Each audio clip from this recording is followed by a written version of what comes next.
माँ का आंचल। एक छोटे से गांव में सावित्री और उसका बेटा आर्यन रहते थे। सावित्री का जीवन एक संघर्ष की कहानी थी। जब उसका पति एक सड़क दुर्घटना में गुजर गया, तब आर्यन मात्र 5 साल का था। आर्यन के पिता के गुजरने के बाद सावित्री ने अपने बेटे के लिए अपना पूरा जीवन समर्पित कर दिया। गांव में छोटी सी सिलाई का काम कर वह अपने बेटे का पालन पोषण कर रही थी। सावित्री के लिए आर्यन ही उसकी दुनिया था और आर्यन के लिए उसकी माँ उसका संसार थी। आर्यन हमेशा अपनी माँ को मेहनत करते देखता था।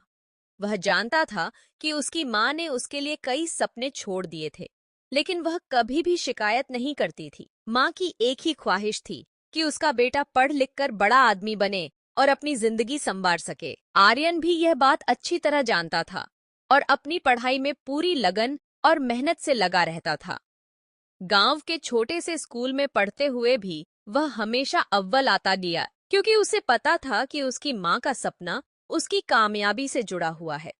समय बीतता गया और आर्यन 10वीं कक्षा में पहुंच गया। अब उसकी पढ़ाई और कठिन हो गई थी, लेकिन माँ ने कभी उसकी पढ़ाई के बीच काम को नहीं आने दिया। वह रात दिन सिलाई करती ताकि आर्यन को पढ़ाई के लिए किसी भी चीज की कमी न हो।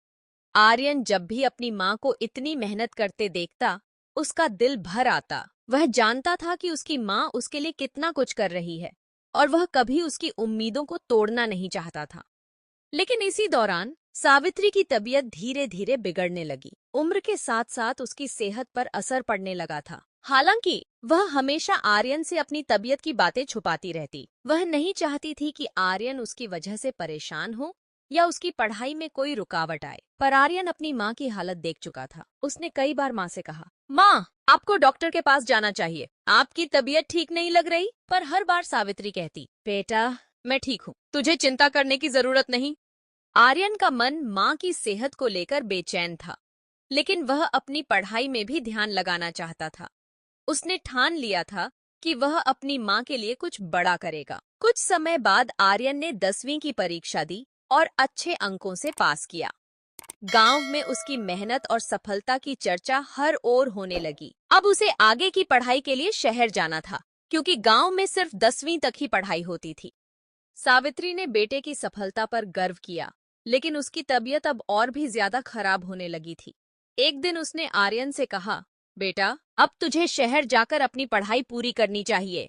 मैं तुझे यहाँ रोके नहीं रखना चाहती।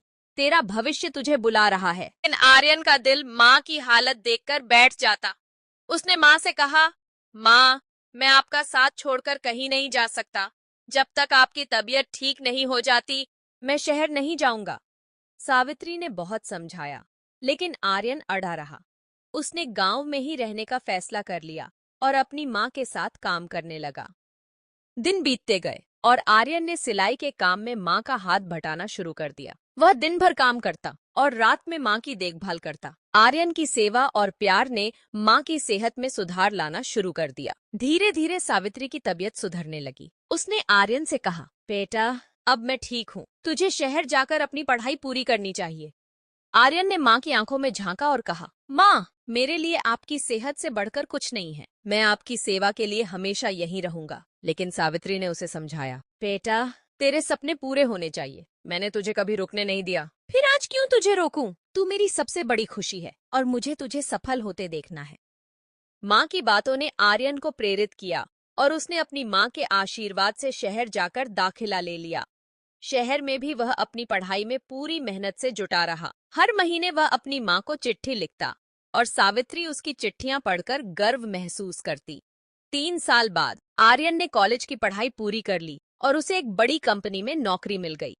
नौकरी मिलते ही वह सबसे पहले गांव आया और अपनी माँ को अपने साथ शहर ले गया। अब वह एक छोटा सा घर लेकर अपनी माँ के साथ रहने लगा।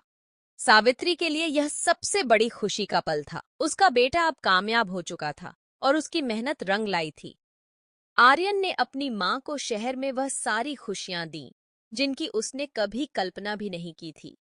उसने माँ को वह आराम दिया जिसके बारे में वह हमेशा सोचती थी। आर्यन ने माँ से कहा, माँ, अब मैं आपको कभी अकेला नहीं छोड़ूंगा।